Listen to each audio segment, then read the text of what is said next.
देखियो ई दलान के स्थिति।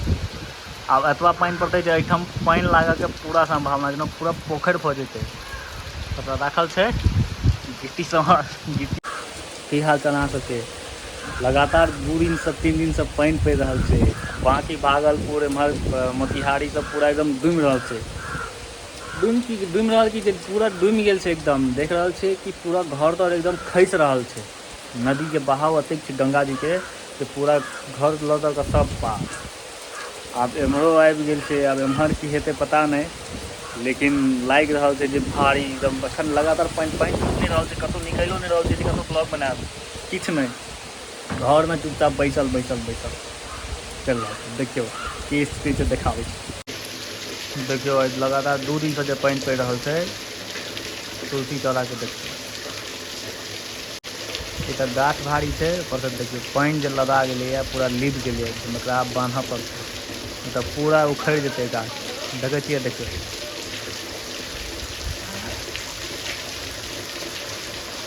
स्थिति बहुत खराब छै। पूरा बिहार डूबि गेल छै। देखियौ ई दलानके स्थिति।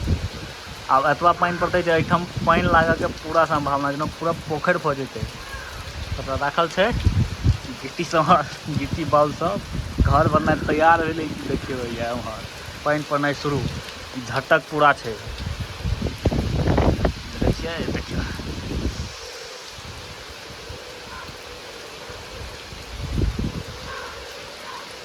एहन मौसम छै कतहु निकलिओ नहि सकै छी, कतहु नहि निकलि सकै छी। चुपचाप आरामसँ घरमे खाओ आ आरामसँ बैसल रहू, टीवी देखू, मोबाइल चलाउ, रील स्क्रॉल करैत रहू, भऽ गेलै। आओर किछु नहि कऽ सकै छी। देखै छियै पानि कखन छूटै छै। देखै छियै जङ्गल सब, पानि जे पड़ै छै तऽ एकदम फनफना कऽ निकलै छै सब गाछ। आ जमीन एतेक जड़ल छै जे पानि पड़ै छै आओर सुखा जाइ छै। देखियौ कतहु पानि लागल नहि होइत, भरि राति पानि होइ छै। काल्हिसँ पानि भऽ रहल छै लगातार, आ तखन देखियौ कतहु पानि नहि लागल छै। देखै छियै एखनहु हल्का हल्का भऽ रहल छै। भोरसँ एकदम लगातार धराधर होइ छलैए, आओर बहुत ज़्यादा सुखा गेल छै, एकदम सुखाड़ आबि गेल छलैए। पूरा धुन्धला भऽ गेल छै। रही गाड़ी धुआएब, लेकिन भेलै कि 2 दिनसँ पानि पड़ि रहल छै, गाड़ीके पानिमे लगा दियौ, पूरा चकाचक कऽ देने छै एकदम। गत्तर धुआ गेल छै। गाड़ीके पाइ बचत गाड़ी धुआबैके, ठीक छै।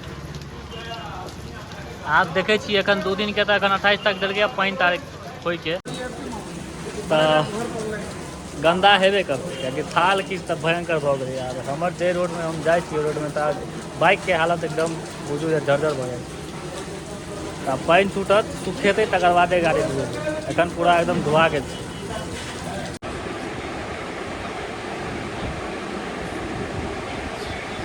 एलहुँ हेँ सैलूनमे, कनि दाढ़ी सब पैघ भऽ गेलैए, ओकरो कनि छोट करा दै छी। कनि केशो पैघ भऽ गेलैए, ओहो कनि छोट करा दै छी, कनि ढङ्गके लगबेतै गाँवमे।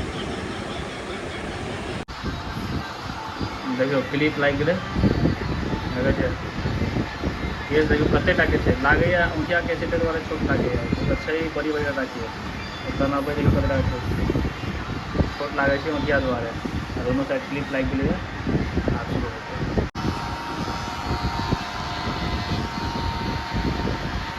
हमर केश जल्दी ककरो बनायल नहि होइ छै, ताहि दुआरे 2 दिन एलहुँ हेँ, दुनू दिन घुमि कऽ गेलहुँ हेँ, किएकि कतहु काजसँ निकलल रहै।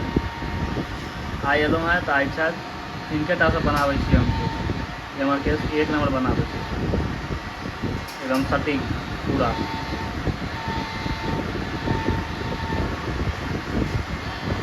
मशीन चालू भऽ गेल छै, देखियौ।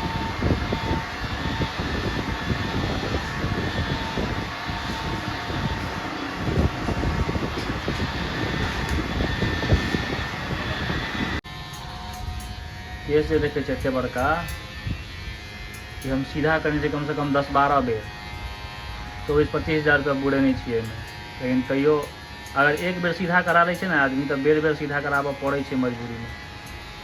केश एकदम टेढ़ भऽ जायत, फेर तऽ नहि नीक लागत। सीधा करबैत रहू।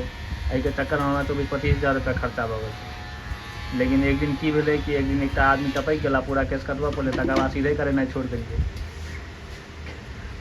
तकर बाद पाइ बचल शुरू भऽ गेल, तऽ बड्ड पाइ बुड़ै छलै केसमे हमरा।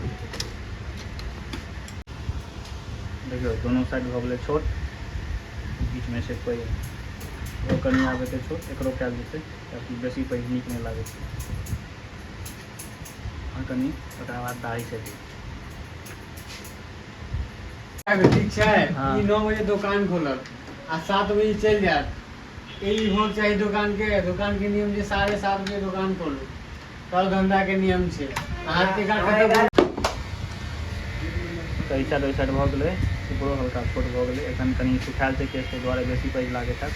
जहन घिचतै, जहन सिखबे करितै तकर बाद सही लगतै। आ नीचाँ दाढ़ी बचलैए, दाढ़ी सेहो खराब खेते नहीं अहाँ खाय लए जाइ छियै, कते पापी लड़की छै। हम पापी छी से केना करे कि गुलगर लगे अहाँ एकरा मतलब चाटले छियै।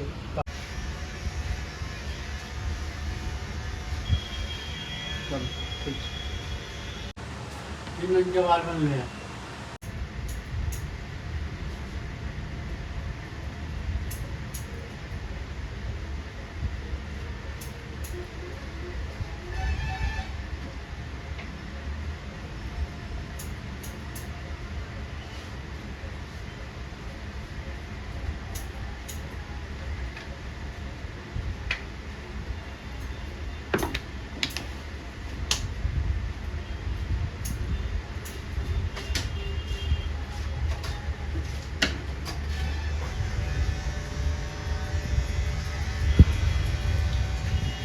ठंडा लागे छै, ठंडा।